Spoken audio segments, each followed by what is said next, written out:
Welcome to Burger King. Can I take your order today? Whitney. No. No, What are you ordering from Burger King? nothing. I don't want to be here anymore. Rachel, what are you ordering? Ever since you got rid of your nasty KD bites, there's nothing more I want to buy. I think we still have KD bites. They're just rebranded as cheesy tots. In that case, I'll take some cheesy tots. Yeah. Well, there you go. Would anybody be interested in a Roadhouse burger today? Yeah. Honestly, yeah, same. Yeah, okay. Anyway, that was my intro idea. So today on Blanket Fort Books, episode 12, we're going to be talking about toxic relationships in movies that we have each selected. And our lives. No, I'm just kidding. I mean, Yes. you can speak on personal experience as well. We're going to give a rundown of every toxic man we've ever encountered. Starting with Gabe. I'm just kidding. I love you. I'm not kidding. I have a list of toxic things that Gabe has said. You have I thought you just had a list of very, very bad things that have slipped out of my mouth, not necessarily toxic things. Yeah, but they're one and the same. Well, we can agree to disagree. They're just things no one should say. Ever. It's true. Yeah, It's but I don't true. stand by I any said of them. It was said. Well, I'm blackmailing you. I've been sued this episode. This is now Nationwide. a courtroom drama, and I'm being put away for. Can I be the judge? Yeah, I think that's appropriate. Cool. Gabe? I guess I'm the sewer. The sewer. Am I the prosecutor or the defendant? I like it called a sewer, I think. I need to be my. defended from the sewer, so that makes me a defendant. Isn't that how law works? Yeah. It's for someone that watches the amount of courtroom dramas you do. Yeah, I'm just Then- blanking. I'm just blanking Yeah. right now. Well, are you defending yourself? Then you are the defendant. Oh, okay. Well, yeah, I guess so, because Yeah. I don't know how you're going to defend yourself, though. Whitney has a note on her phone full of problematic quotes that she is blasting me for on Twitter as we speak. So I got to defend myself. That's what I'm doing. Okay. I will post them. If one singular person asks me to post them, I will, because that means we have a listener. So I will post it. No. Anyway, I'm Whitney. I'm the I'm prosecutor. Rachel. I'm Rachel. I'm the ultimate being of You're the judging. judge. The ultimate being of judging. And I'm Gabe, the defendant. This is Blanket Fort Books, the courtroom. What are you into, Whitney, this week, other than being a prosecutor sewer? What I am into is a show that I binge watched in like a day and a half, and that is Bridgerton, which is very popular right now. So I'm sure a lot of people have watched it. When I started the first episode, I texted him and said that there was a violin cover of "Thank You Next" by Ariana Grande, and then he immediately started watching it. Oh my gosh. And then episode 1 had me feeling spicy, so I had to keep going, and I'm on like Ooh. episode 6. Oh my god! you're getting to the juicy shit. So, well, the whole season is juicy. But for those who don't know, who have been living under a rock, this is That's me. I don't know. I'm in a rock. You need to watch it because you would fucking love this show. I think you would. It is. So it is Regency era. There is a Duke. That's all you need to know. No, it follows a girl named Daphne who starts up like a fake relationship with this guy this guy being the Duke of Hastings, in order to like Duke of attract. Hazards. Sorry. No, there are no Daisy Dukes involved. Okay. In order to like attract suitors. And I just want to say, in like last episode, I think it was, when Gabe told me to go to Pornhub for my romance novels, and I said that I wanted like a steamy Regency romance where like they brush hands and it's the sexiest thing ever. That's exactly what Bridgerton is. Okay. And there are. I have to interject. I was hoping it was going to be consistently as spicy as episode 1, and maybe I'm just not there yet, but it got a little dry for me after a little bit. And there was a lot of spice. There was a few surprises, some steamy surprises, and some nice sights to see if you follow me. But like it wasn't as much as I thought. But that's not really. I mean, that wasn't the only reason I was watching the show. Say like episodes 6 to 8 are the supreme sexiest. Like supreme. I think especially the end of episode 6 and then episode 7. There is a particularly controversial scene in episode 7. Oh, wow. That I think if you are sensitive to anything involving like sexual assault, you should look up a trigger warning describing this scene, because it is pretty uncomfy and not in the traditional way that you're thinking. I have no idea how that could possibly happen based on what I've seen so far, but that's worrying. And a lot of people are in uproar about that. So if you're sensitive, I would definitely like steer clear. Just look up the full description because that was a controversial scene. But aside from that, the show is really, really good. And it is based on an 8-book series. I don't know if you know that, Gabe. There are 8 novels, and each one of the novels follows a different Bridgerton sibling. So the first season is about Daphne. So the first book is about Daphne, and then all other 7 books follow a different sibling. Oh my gosh. So are you saying... So incredibly excited. Are you saying there's possibly going to be like 7 seasons of this show? Hopefully 8. So there's one for every book. Sorry, yeah. I'm so excited. I cannot wait for... I hope it happens, but I cannot wait for the season about Anthony because I think he's just so interesting. Oh, also, sorry, I'm going to talk forever. But this is Gossip Girl, but in like 1800s England. I noticed, yeah. Because there's literally like a gossip columnist. Her name is Lady Whistledown, and everyone follows it, and everyone's like, oh, who is this person? You find out at the end, by the way. And it's like putting people into scandal and ruining people's lives, and they know all of the gossip. Oh, it's just so, so good. Oh my gosh. And Lady Whistledown is narrated by Julie Andrews, so it sounds like the queen from Shrek 2 is narrating the whole show, Rachel. Well, that makes me want to watch You it. have to. It's wonderful. Harold. I really like how tasteful and just easy to watch it is. The only thing I have to say is there's a lot that's given me the eye rolls and some inconsistent acting, but also some really good acting. So that's the only things that I find shaky about it. Otherwise, it's a very easy, inoffensive watch, and I think anyone interested in those sorts of things should watch it. I do agree. I think Daphne, I don't know the girl's name who plays Daphne off the top of my head, but she is spectacular. But then Absolutely. a lot of the side characters, I'm like, wait, didn't she just act completely different like an episode ago? Some of the writing has also given me a little... but it's some like of the dialogue, I guess, is what I mean. It's not supposed to be like an award-winning drama. Like, this is definitely kind of like a guilty pleasure show. Yeah, and I'm totally here for that. I think what makes it so good is that it doesn't try hard. It just is what it is in such a way that it's just good. There's not a lot to complain about except for, like, I'm sorry, I have to just say it specifically. The Duke of Hastings may be fine AF. However, his acting, not so good. I agree. But he is fine, so I guess that's why they casted him. Yeah. Anyway, and so... It's a very addicting show. I guess I'll update you once I'm finally done. Yes. I'm going to stop because I could do a whole episode on this. But Rachel, what are you into? The Hennessy. The drink? The drink. Yeah. The drink. I rediscovered it. Like, I used to drink it all the time, and then I was at the liquor store, and I picked it off the shelf, and it was covered in dust. So apparently nobody in our general region drinks this. Well, it's a little expensive, so you were treating yourself. I was. Anyway, that was me. Welcome it in 2021. Yeah. Is that all you have to say? That's literally it. Like, I drank it. Are you going to describe what it tastes like? Bourbon. Are there like notes of oak and wild apple? Tastes like alcohol. Lovely. But it was expensive. Yeah, I just tapped my credit card and walked away. I didn't even look. But you don't remember. I just don't remember. Gabe, what are you into? Wonderful. Well, I mean, I just jointly discussed Bridgerton, so we could almost skip me. I think that counts. Okay. Unless you had something planned. I have honestly only one thing really planned, and I could talk about it next episode. That works for me. Because we're at like 20 minutes. Okay. What? Yeah, I'm sorry. Okay, more like 15. I just need to apologize. If you've made it this far into the podcast, just thank you. It'll be shorter after editing by a few minutes, but we're pretty far in. I did get a little carried away because I really liked Bridgerton. That's good. Like, I didn't like it enough to make it the thing I was going to talk about, but since you brought it up, that's what happened. So what movies did we all pick? I'm a little bit worried. So all 3 of us will be discussing our movies with full spoilers. If you don't want to find out what happens in these movies, which we will preface, of course, before we talk about them, just skip several minutes ahead, I guess. That are toxic relationships. So we discussed that we were going to tell each other, and then Gabe and I put ours in the group, and Rachel never said hers. So I'm most curious about what you read. Yeah, she was probably drunk at that time because of the Hennessy.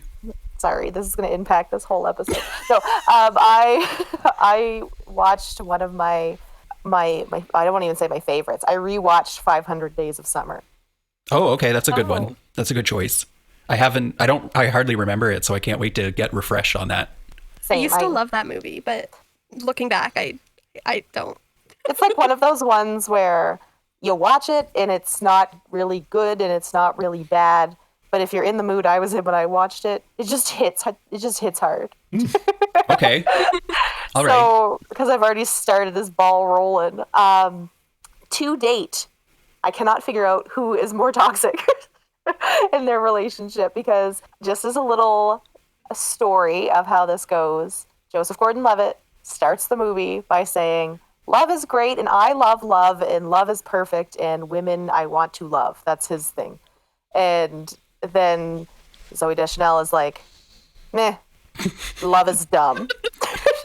And that's how it starts. Then they meet and immediately they express these sentiments to each other because they are drinking and they're like, love is great. And she's like, love is dumb. And then they start a relationship together. Continuously through this relationship, one is like, I want to be in love forever. And one is like, but we're just friends though, right? And they keep this going on until the emotional turmoil is too much on both sides. Because one's like, you're too pushy. And one's like, why don't you love me? And they do this to the point where it disrupts their work life and they lose jobs. Oh, that's right. I remember that. That's like a big deal. And like his friends are like, my once upon a time super friendly friend is super depressed and now leaves his apartment in his robe to go get some Jack Daniels, orange juice, and Twinkies. That's all he does. That's how depressed he is. Okay, I feel that. Summer's just like, but we were just friends. And like is not impacted.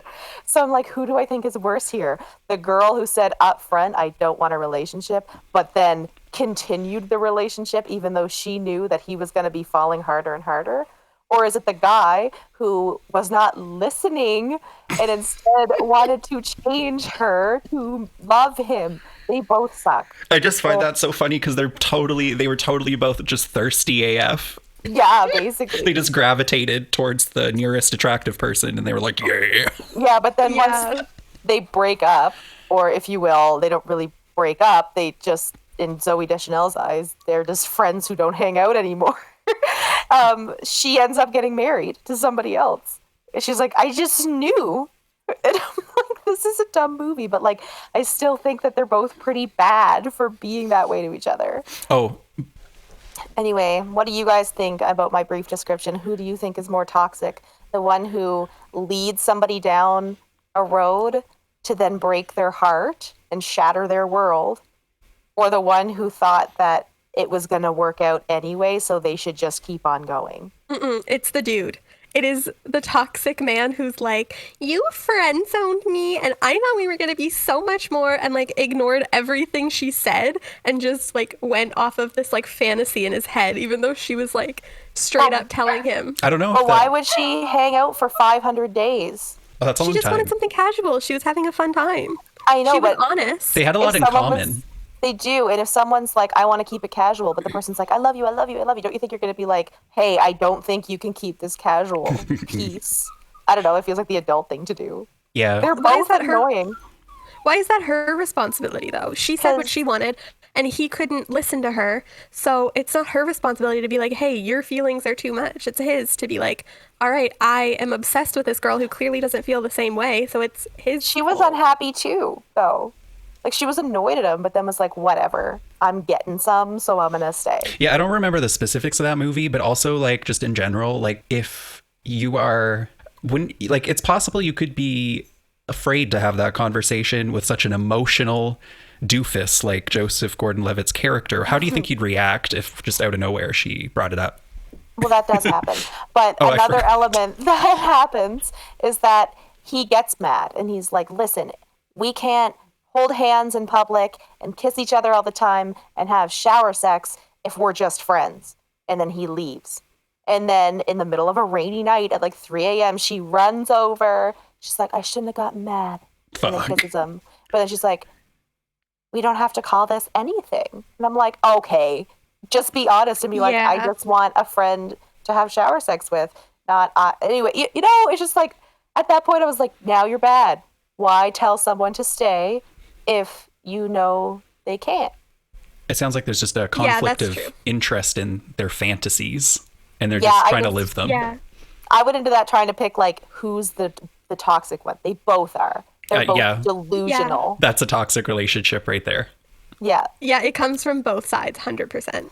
But then the most toxic element in the movie for me is the writing on the final last 5 seconds. Oh, what happens? He meets a new girl and he's like, I don't want to force it. Like, it's just like instantly he meets her and goes, what's your name? Autumn. Oh my God, I forgot about that. Literally shoot me in the face. And then it went autumn. And I was like, shoot me in the face. Oh my God, I forgot. That's awful. I know. I mean, like, I can't expect anything better from that movie, but come on. I liked how it didn't really have a happy ending. That was my favorite part about that movie. Yeah. Well, I mean, he got optimistic again and she got married. So, I mean, like, it wasn't that's a sad. decent conclusion. Yeah, like it was. Yeah, it needed no more. I would have been annoyed if he married Autumn by the end of it. It was a very untraditional romance movie, and I think that's why I appreciated it. Yeah, I do appreciate it. It was good. Yeah, I feel like those two characters are like the two sides of my personality. Like one's like, oh, love is beautiful, and the other one's like, ew, stop. Yeah, but guess what? At the end, they both get married because it's Hollywood. Well, Whitney is a Joseph Gordon-Levitt soft boy. Right? I am? You're calling me a soft boy? Yes. Joseph Gordon-Levitt style? Yes, in that movie. You just said it was within you, like at least partially. Yeah, but like I like fictional romance stories, but then when it comes to like real life, I'm like, oh, get away from me. Oh, that sounds good. That's decent. I think it'll be really fun if at the end of this we determine which toxic relationship was the most toxic. Yeah. Because I think they're all real bad. Okay, well, let's save yours for the last one. Let's ramp it up. Mine is like this. Mine could have occurred to 12-year-old kids. Yeah. So mine's pretty low on the. I mean, they suck, but they're pretty low on the totem pole of toxicity. Gabe, where do you go? What did talk to me, baby? So with my movie selection, the toxic relationship wasn't exactly the main topic of the movie until it kind of was. So I watched Midsommar finally, and I'm certainly glad I did, and a little sad I didn't watch it earlier because it wasn't as scary as I thought it was going to be. Because I thought Hereditary, Ari Aster's previous film, was really unbearably scary. It might have also been because I saw it in the theater and I didn't watch Midsommar in the theater. But Midsommar was kind of like, I was just kind of calm, and then something gross would happen and then I'd be like, oh my God. And I was kind of just absorbed the whole time. Anyway, to start out, so Danny and Christian are the relationship that this movie focuses on the most. These are basically the main characters. So they go to, or I should probably start at the very beginning of the movie. So it's important to note that Danny's entire family, except for her sister, who was depressed, and also the movie really enjoyed making it known that she was bipolar because that matters a lot when someone is suicidal. Not sure I agree with the way that was handled, but moving on. She basically gassed her whole house minus Danny because she was away at the time. And her parents died in their bed, and then she just died of the gas. I'm not going to get, that's graphic. It was a freaky part of the movie. Anyway, so that's devastating. Danny was devastated. Her whole family, she just missed out on her family's suicide. That's not good. So she was fucked up, and her boyfriend Christian is just kind of like, he finds her when she discovers it, and he's like, oh my goodness. And he can't really say or do anything because what would you say? You can't really do much. However, it appears very shortly after, while she's depressed, of course, and not feeling up for doing much, he secretly, supposedly by accident, decides to go on a little Swedish vacation with some friends.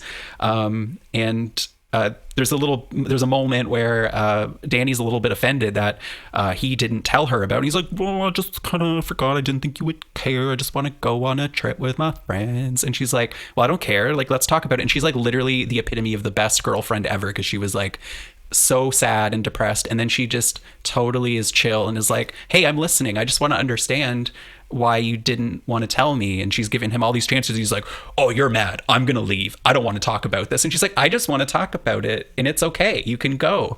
And then he decides, instead of just actually just letting it go, he makes this big deal and decides to invite her along, thinking that is going to like get her to forget about it, the sin that he committed of not telling her about this secret trip, which doesn't really make any sense. And he's like, hey guys, I'm gonna invite my girlfriend Danny. I told her all about it. Oh, by the way, he didn't fill his friends on this at all. He was just like, oh, I promise she won't want to go. I'm just gonna ask her just so she feels included.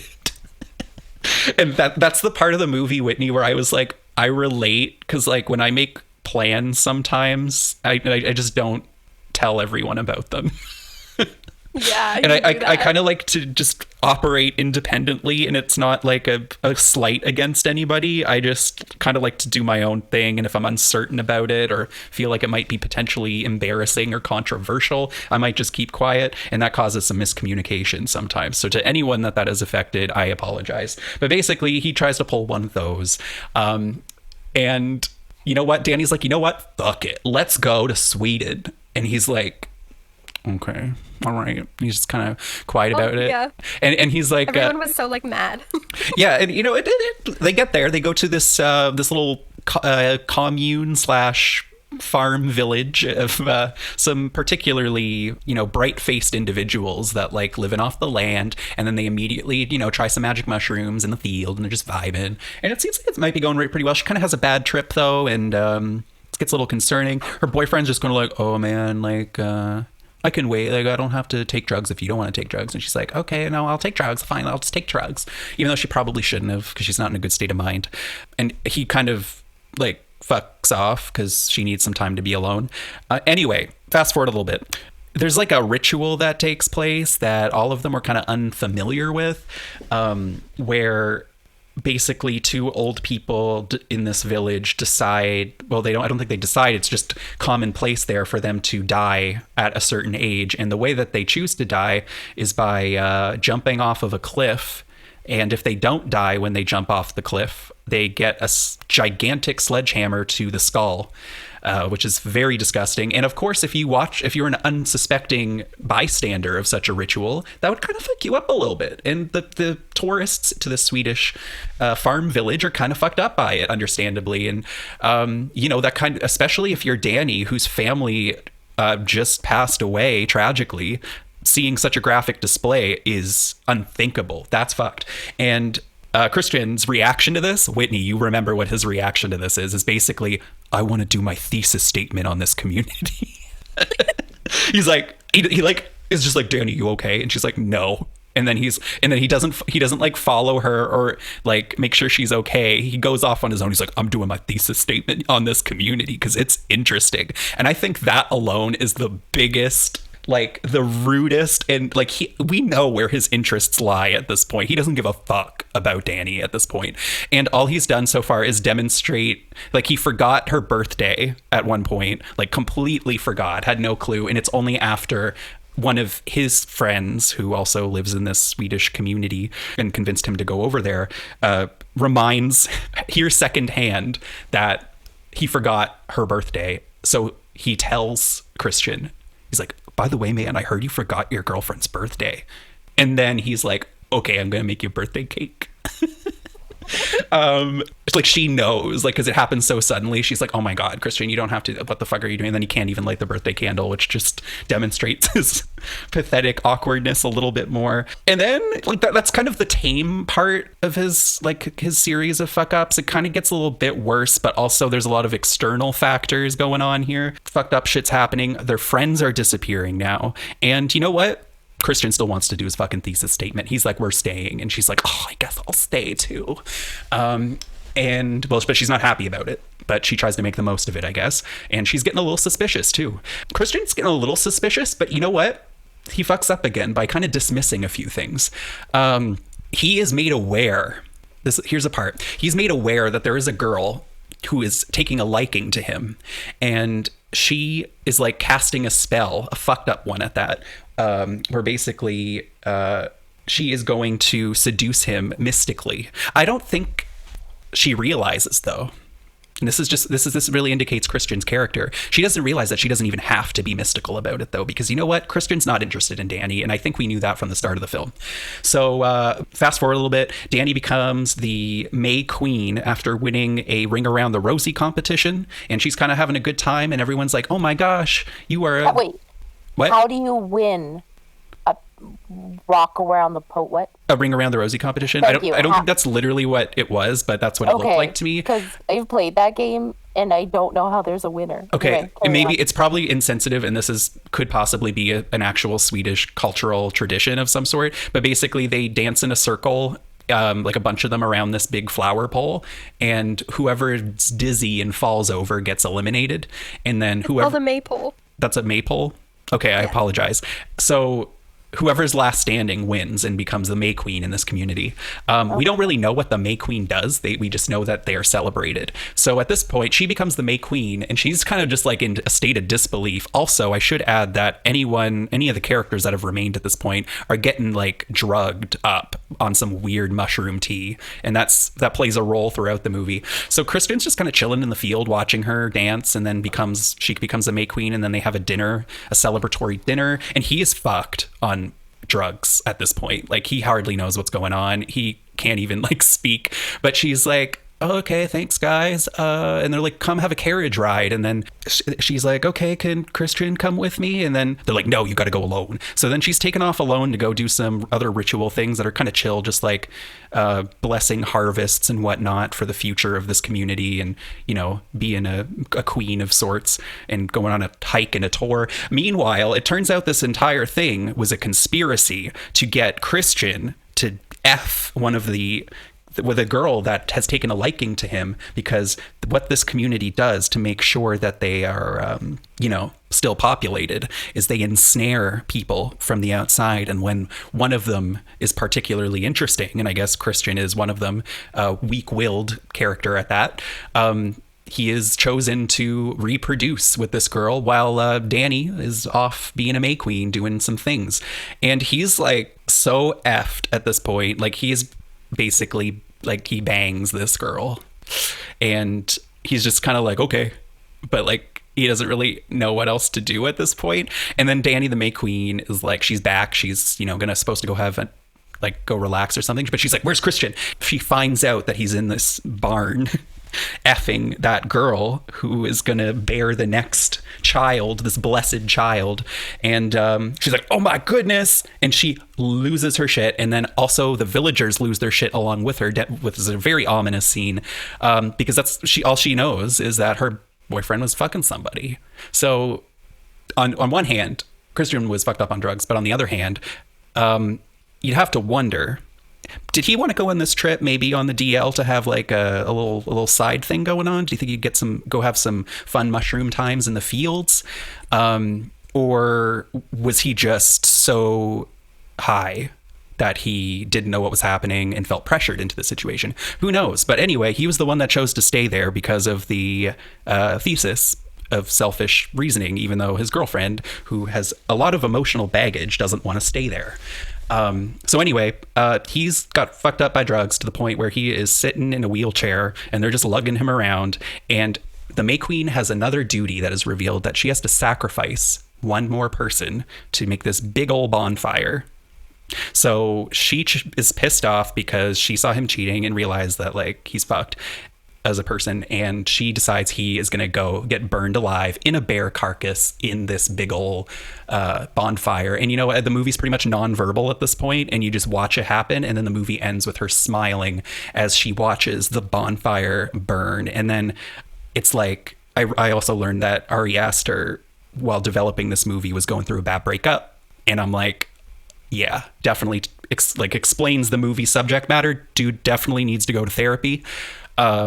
My take on this is that Christian is a very weak-willed individual that probably should have just ended the relationship and gone off on his own, but he felt too guilty, I guess, to abandon Danny in such a state, but there's nothing that ever really reveals that. So depending on who you are and how you feel about miscommunications, also miscommunications that are caused by being under the influence of drugs and monogamy, you might have a different reaction to the end of this movie. I just know that it's not a good first date movie, from what I've gathered. And if that relationship wasn't so toxic, I feel like Dani's life might have turned out a little better. Who knows what happens to her after becoming the May Queen at the end of the film? Not too sure. She probably gets sacrificed too, for all we know. But I'm sorry I went on for so long. I just don't know how else to explain everything in that movie. I'll cut it down. I enjoyed it because I felt like I just rewatched the movie and you brought back all my trauma. Yeah. Rachel, are you awake? I am awake, and that sounds like a very complex, weird movie. Yeah. So, like, in terms of the toxic relationship, how are you guys feeling about that? Because I feel like I explained it thoroughly. Somebody died, so it's definitely a tier above mine. I mean, Christian is like literally the worst dude and the worst boyfriend ever. He's so shitty. I'm gonna be honest, like, I feel like he could have been worse though. Like, he was just pretty subpar, and then his selfish decisions just did cement his shittiness. But he wasn't like actively abusive or anything from the get-go. That's true, but he was so like, he gaslit her and manipulated her so hard. And like in the beginning, like right after her whole family died, there's like a scene, if I remember correctly, where he's like just sitting around with his buddies and they're all just like, oh, Dani won't stop crying. And they're just like calling her an emotional bitch basically because she's upset and she's a kill, but her whole family just died. Yeah, Like, and no one seems to understand the gravity of such a situation, because like that's completely messed up. And the only thing I have to say though, this just might be my opinion, I don't think anyone could do anything to me that would make me want to burn them alive, because I just feel like that's really extreme.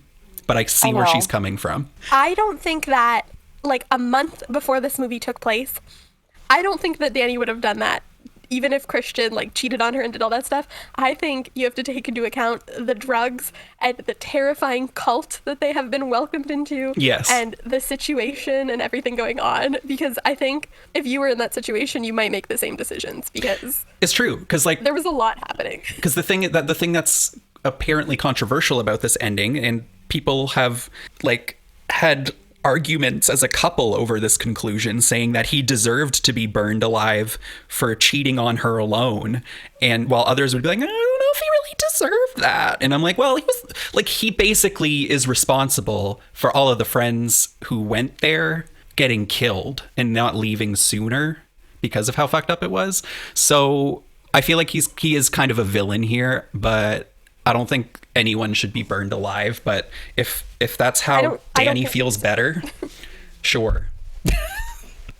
But as far as Dani knew, is like he was doing this deliberately, secretly behind her back, and he was just effed up, because every time he got drugged up, she wasn't aware of it after a certain point. I don't think she knew how far gone he was. Yeah, I interpreted it differently though, because I don't even think Dani was like getting revenge on Christian. Like, I don't think it was like, oh, he cheated on me, like, fuck him, I'm gonna burn him alive in a bear suit. I think it was more so the fact that she underwent a lot of trauma all at once, and then a lot of drugs, and I think her psychological state was like fractured down the middle, and then she was suddenly put in this position of power where everyone was worshiping her and everyone was looking up to her, and she was like, fuck Christian, he never treated me like this, I never wanted this, like, right, I'm gonna let go of my entire life. You just reminded me a part I kind of skipped over here by accident, because it's very worth noting, is that like a big part of this movie is like you learn that Dani wants to have care, she wants to be held, that is something that this Swedish community has offered her that she has not felt before. So she feels like being held in such high regard is like euphoric to her. And at that moment, I guess Christian doesn't matter. So like what you said makes perfect sense. And I just think like the relationship bitterness seeps through from Ari Aster's breakup into that ending to kind of give you a little bit of a takeaway. But there are like, that's why I said earlier on, there's a lot of external factors going on into this decision making, but Christian is the subpar boyfriend that turns into a shitty manipulative villain. That's the short version. He's literally like, I feel like that like 1,000 men like him. Like, he is the like if you Google mansplaining, his picture comes up. Or the word aloof.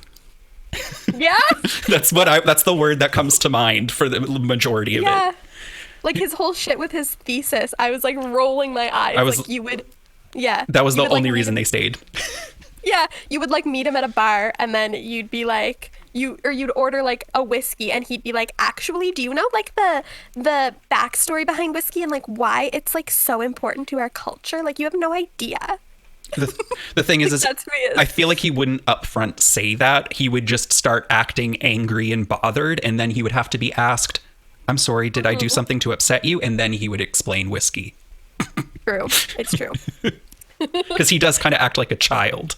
Yeah, he does. He has no emotional intelligence. Yeah, just kind of living for himself and not taking responsibility ever. Yeah. Anyway, well, except for the birthday thing, but that was kind of half-assed and obvious AF. So that was his try. Pressured into that. Yeah.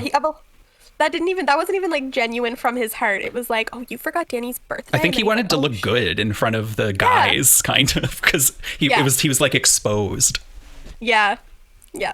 Yeah. Well, that is a pretty toxic relationship. Oh, okay. I might watch the extended version because apparently I didn't, and maybe I'd have more to say, some more clues and whatnot if I did watch the extended version. No, I didn't watch that one. The fact that the entire movie takes place in like such bright daylight made it like even scarier because everything that happened was just like, it was so bright. Yeah, it was like you get a sense nightmare, of, but everything was like, you get a sense of safety from that, and then something really fucked happens, and you're like, whoa. So yeah, that's kind of how that happened to be. However, I feel like the presentation of that movie and just the pacing of things was kind of like slow burn, as you hinted at the ending last time we talked about it, and I didn't even realize it. It is so slow to the point where it's kind of calming to watch because it's so beautiful, and there's lots of long pauses of no dialogue and just things to look at, but there is an ominous tone to it all in the backdrop. So that's what made it a little more tolerable to me instead of the paranormal mystery of darkness that is Hereditary. Yeah, it's very different. What did you watch, Whitney? So, the movie that I decided to go with was Big Eyes, which came out in 2014 and was directed by Tim Burton and stars the queen herself, probably my favorite actress, Amy Adams, which is like the sole reason I watched it. Not gonna lie. Love Amy Adams. I do love Amy Adams. It also stars Christoph Waltz. And this is a biopic, and it is about the artist Margaret Keane, who is famous now for her Big Eye art pieces. I'm positive that you've seen them. They're like most of the time like young girls or young children. They're cartoonies, and they have like the long hair, the cartoony giant-eyed girls with the. I think so. I think we're talking about the same thing. They have like just the huge exaggerated eyes. Yeah. So this is about her. This takes place in the 1950s, obviously, because that's when she lived. And it is about how her husband, Walter Keane, took credit for all of her work in the 60s. So this movie starts out with Margaret Keane. She had just left her husband, and it says she left her husband before it was fashionable to do so. So she was like very much like an outcast, and everyone was like, oh my God, you left your husband. And she has a young daughter, and she is doing her art, but nothing is like out there yet. She hasn't really had much success or like put it out anywhere yet. And then she meets Walter Keane and is like immediately they're taken with each other. He is so incredibly charming. They meet when she has her work at like a farmer's market, and nobody is really coming up to her stand to like buy her work or get like, she does like custom portraits of people with the big eyes. But everyone is like surrounding his booth when he is selling paintings of Paris streets. And it's because he's so like charismatic and charming, and he has like these big pitches, and he comes over and introduces himself, and then they go on a date, and then they like fall in love, and very, very quickly they get married because her ex-husband is trying to get full custody of her daughter because she's an unfit mother because she's a single mother who left her husband, so she's clearly unstable. So her and Walter get married like right away. They've known each other for like 2 weeks, and they get married. And Walter is very, very adamant on getting Margaret's work out there. So he kind of makes a deal with this like shady bar to get her stuff hung up, and she does, and some people start taking interest, and then there is someone of note who comes and like really, really likes the art, and they're like, are you the artist? And he looks at the painting, and in the corner where it's signed, it just says Keane, and he's liking the attention. So he's like, yeah, these are mine. I did them. So then he sells some art and he starts making lots of money. And then he goes home to his wife and he's like, there was a misunderstanding. Like, they thought I was the artist. Like, oh, how funny is that? That's so crazy. And she was like, okay, never do that again. Like, that's my life's work. That is my soul. Don't steal my art. And he's like, oh, no, of course I wouldn't. I would never do that on purpose. It was just a misunderstanding. And he goes back to the bar and he is doing this like big pitch and he's selling work and they're making like lots of money and they're getting real rich off these art pieces. And she shows up at the bar and she overhears him explaining his artistic process and how he painted these pieces. And she is like so upset. And he kind of just explains it as like, well, like people buy more art if they can like meet the artist. And she was like, you told me I can't come with you. That's why they haven't been able to meet the artist. And he just kind of like brushes her off and like is gaslighting her so hard. And he's just like, why are you upset? This is nothing to be upset over. Like, we're making money. It's the Keen name. Like, you're married to me. So like, even if I'm getting the credit, like you're my wife, so you're still getting credit. And it's like so ridiculous. And as the movie goes on and on, Walter develops more of a dependency on alcohol and develops, like the power really gets to him. So he like needs to be important.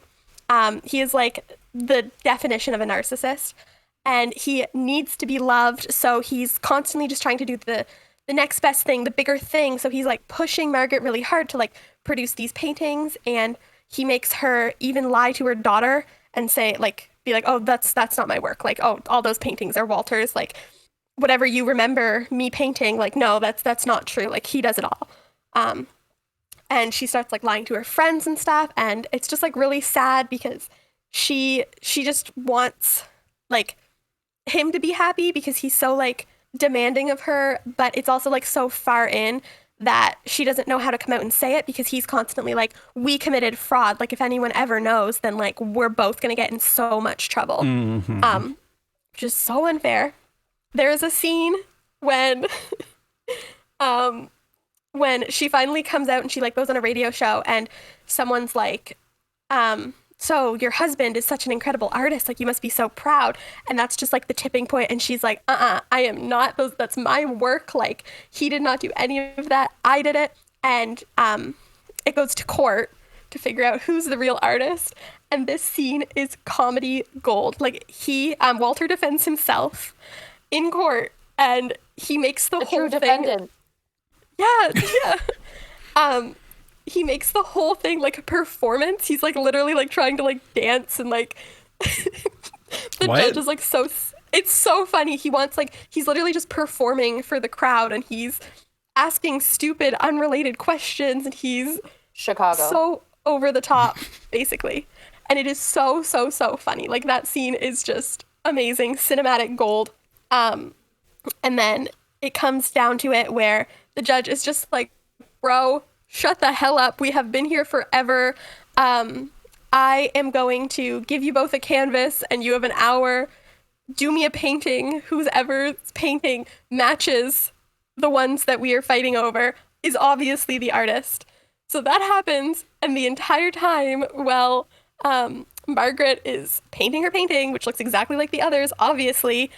He's just sitting there and he's like, I'm waiting for the muse to come to me. And he's just staring at the blank canvas and he's like, it's a process. Like, it'll come to me and then I'll be able to paint. And then when they're almost out of time, he's like, oh, I hurt my shoulder. I don't think I'm going to be able to paint today. Wow. And it's so funny. And I skipped over it by accident, but there's also a scene where Margaret is like going through the attic and she finds the old pictures that he used to paint of the Paris streets. And the entire movie, oh my God, all he talks about is Paris. And he's like, I lived in Paris. I am Paris.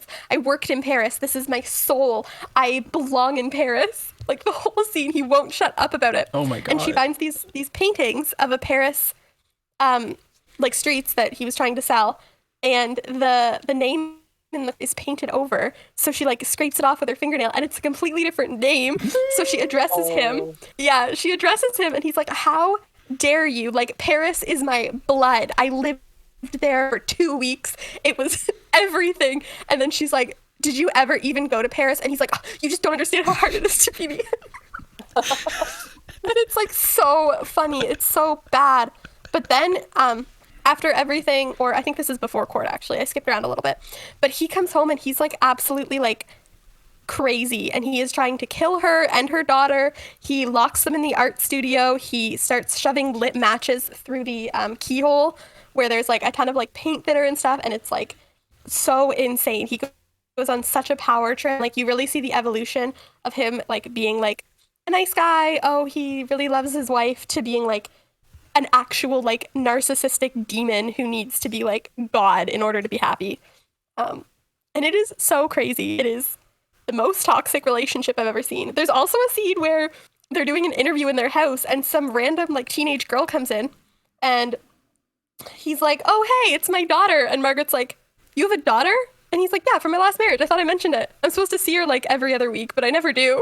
And then she's like, what? And he is such an asshole and is like, well, I put up with your daughter all this time. You can put up with mine. I was like, I love this guy. He sounds like a gem. He's great. My favorite part too is if you look up Walter Keane on Wikipedia, in like, where it says like known for, his just says known for plagiarism. I love it. Yeah, so that is their toxic relationship. This movie was actually really, really good. It was like unlike any Tim Burton movie I've ever seen. And there is also a scene, there's like a montage of just like Amy Adams painting, and in the background a Lana Del Rey song plays. Mm-hmm. It was lovely. It was beautiful. It was unfortunately produced by Harvey Weinstein, which I didn't know until I was already into the movie. So that needs to be noted. I'm so sorry. Oh, he's in jail though. And he probably didn't even look at the film with his own eyeballs. So yeah, it's true. You can feel better about that. Yeah, he got his what was coming to him. But yeah, that's all I have to say. That was my toxic relationship movie, and I feel like it was the epitome of a toxic relationship. So who was more delusional, the couple in 500 Days of Summer or that guy, Walter Keane? Well, I don't really know. What was her demeanor about this? Like, she was instantly offended, right? When she started getting suspicious? Yeah, she was offended, but yeah, so she was offended at first, but then he was such a good manipulator and gaslighter that she was kind of like, okay, well, like, he's right, like, we're getting money from it, that's all that matters. And he started doing stupid shit where he was like, instead of selling like one giant painting for like $500, why don't we make 500 prints of it and sell them for $1? And it was like stuff like that he was doing that was like invalidating her. And she was like, and then, the worst part is like he wanted to have a masterpiece. Like he hyped it up and he was like, this is going to be my masterpiece, which I don't think you can just like claim. You can't just like release a masterpiece. But so he pushed her super hard to make this like giant painting. And then when it got released, it got criticized really bad. Nobody liked it. And he got super mad at her and was like, this is my name dragged through the mud. Like, it's your work. I don't know why it's associated with me. Like, as soon as things start going bad, he's like, well, fuck you. Like, you didn't do anything right. Like, everyone should know that it's you. Oh my gosh. And the whole time she was like she was just so manipulated, and it got like so far in that she was like, well, I can't come out now, and you know, he's right. He's doing what's right for us. Like, I know he is that. But then she stood up for herself in the end, and it was great. Good. Well, see, because I don't think like she is delusional within her own control, but in 500 Days of Summer, they're both denying the obvious. So they're stupid delusional. Mm-hmm. Yeah, I don't think Margaret Keane did anything wrong at all. Totally not. She was straight up just manipulated. But I'm looking up paintings right now. I think I found the one that everyone criticized. it's the one with like a ton of kids. Yeah, it's that one. It's that one. Yes, everyone listening, it's that one. Looks nice to me. It's really good. It's great. There's like a ton of the big-eyed kids all like on a staircase. Yeah. It's great work. In the desert? Yeah, there was some significance that now I'm like forgetting, but it was supposed to like be like every culture come together or something. Oh, okay. Husband, he was also like a turd. toxic human to the world, and he stole her artwork, which is shitty. Mm-hmm. And then like would never even admit it. Like even when they were in court and he knew he couldn't paint it, he was like, "Oh, my shoulder." Yeah, he was far gone if he was really just going for that. And she ended up winning everything, obviously. With the undeniable evidence of her literally painting. Yeah. My favorite. And the judge was like the first person who like wasn't won over, like in the movie obviously, who wasn't won over by Walter Keane's BS. Like, he's so used to getting by on just being like outgoing and charismatic and charming. And the judge was like, shut the fuck up, buddy. Well, that's a And it was relief. great. Yeah, it was great. It was really good. I recommended the movie a lot. Everyone needs to watch it. I will, even though I know what happens. It still sounds really interesting and fun. Yeah, it's still worth a watch, even though you got spoilers. So who do we think has the most toxic? Because I think they're all very toxic. Whitney, I think you win because the guy's a psycho. Yeah, he said he was trying to kill Yeah, he was a psycho. Yeah. people, and Oh, yeah, he did try to kill her. he was Yeah. like living in his own world, like so stubbornly. Yeah. Yeah, he was really on a different planet. Mine were just in grade 7 perpetually, And mine was an aloof boyfriend. who got really high. Yeah, like too high. And I think she was high too, but Yeah. he wouldn't have made different Yeah. decisions whether or not she was high. Yeah. Yeah, it's true.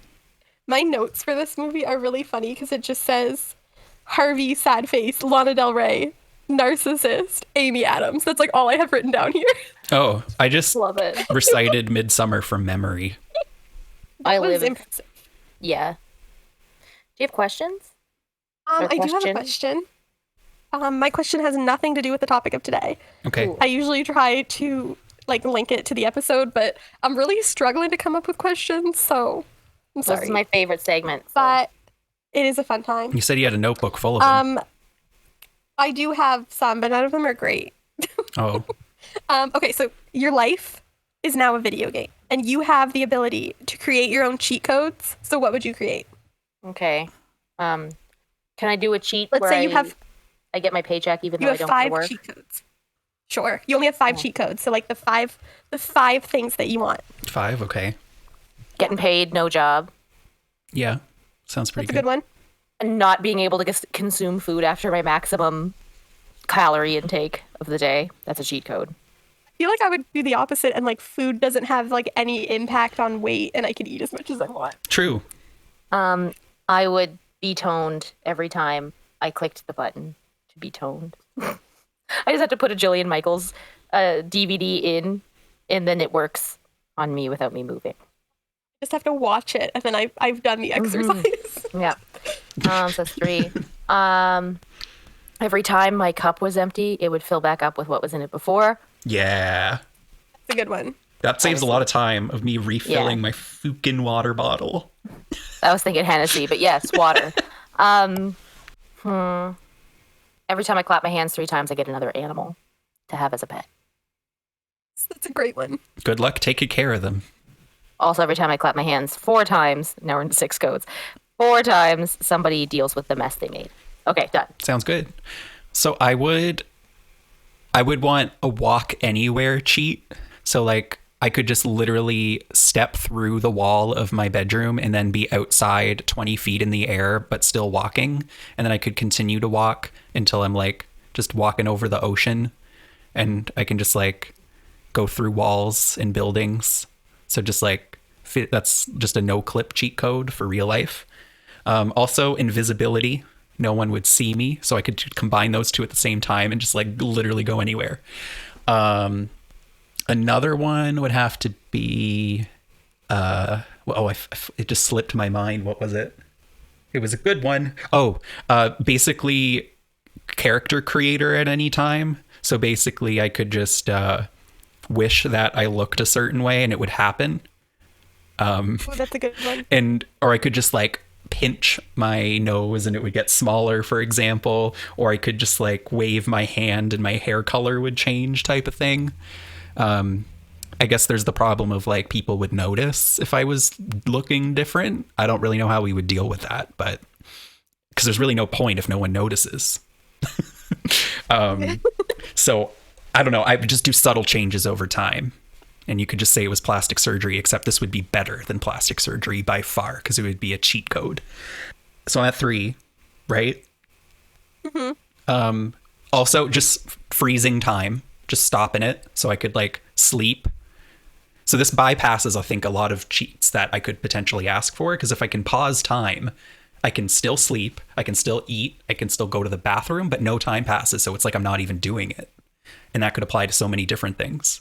I could also freeze time to move really quickly, so I don't need a moving really quick cheat code or anything like that. So that's definitely a really important one. One thing I am tempted to say is like the ability to like rewind like a certain amount of time and try again, but I might give that one up totally for like unlimited money, but it would just act in the form of like a visa that never ran out and was not measured by anything or anyone. So that's 4. And then my 5th one would probably have to be, oh no, I wouldn't want to do mind reading, because I think I would just learn things that people were thinking that would be very upsetting to me. Yeah, I'm too sensitive for mind reading. Yeah.